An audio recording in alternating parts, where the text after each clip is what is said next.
في حاجة لازم تعرفها. مريم مخبية حاجة؟ بصراحة أنا حسيت إني غلطت لما وافقتها في اللي هي عايزة تعمله من غير ما أقولك. أنا مش فاهم حاجة. هو أنت بقالك 3 شهور ما سألتش على مريم، مش كده؟ واحدة طلبت إنها تتطلق وطلقتها، هسأل عليها ليه؟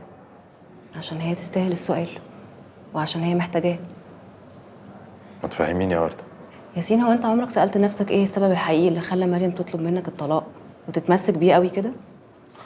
أنا ما بعملش حاجة يا وردة غير إني بسأل نفسي السؤال ده كل يوم وعمري ما وصلت ليه. تمام. أنا بقى جاي عشان أقولك السبب الحقيقي. أنا كنت صح. في سبب ورا كل اللي بيحصل ده.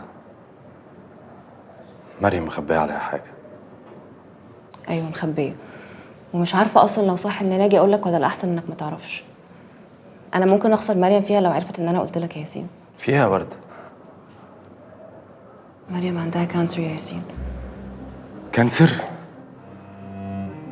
من يوم ما عرفت وهي مش بتفكر غير فيك انت، وازاي تخليك ما تشيلش معاها هم الرحله اللي هي داخلها لوحدها.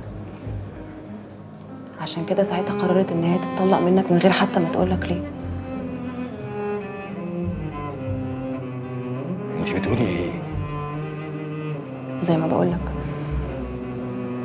بدأت تكرهك فيها وتأفور في غيرتها عليك،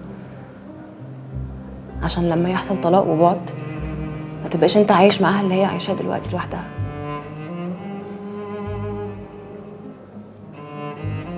مريم كانت عارفة إنها تعبانة وهي قاعدة معايا في البيت وما قالتليش، وأنا ما حسيتش بيها. ياسين، مريم طول عمرها بتهمل في روحها وفي صحتها، وكل اللي كان هممها اول ما عرفت التحاليل ان هي تخبي عليك وتكرهك فيه عشان توصلوا للنقطه اللي انتوا فيها دلوقتي.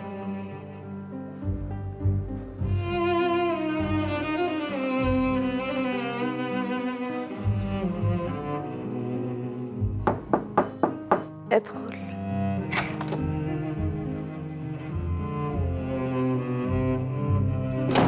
ياسين، انت عرفت منين اني هنا؟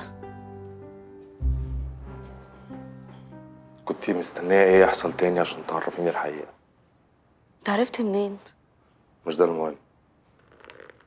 عرفت من وردة. أنت ليه عملتي فيا كده؟ ليه استكترتي على إني أكون جنبك؟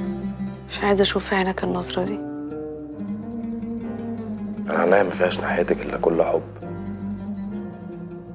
برغم كل اللي حصل بينا وبرغم طلاقنا وبرغم الأيام الكتير اللي فاتت وأنا مش عارف إيه سبب اللي بيحصل لحد ما كنت هتجنن، وأنا لسه عينيا ما فيهاش ناحيتك إلا كل حب.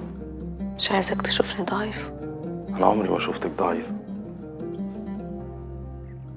وجه الوقت اهو انك تشوفني ضعيفة فيه. انا اسفة.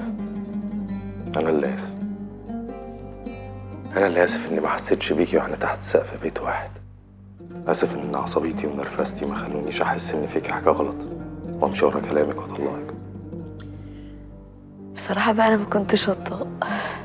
كنتي قصدة تعملي كده عشان أطلقك ها؟ كان هو الحل الوحيد اللي قدامي. لا، كان في حل تاني. كان ممكن تيجي تقولي لي وأفضل جنبك، ما كانش هيحصل حاجة يعني. الرحلة صعبة ومؤلمة قوي. هنعديها واحنا سوا.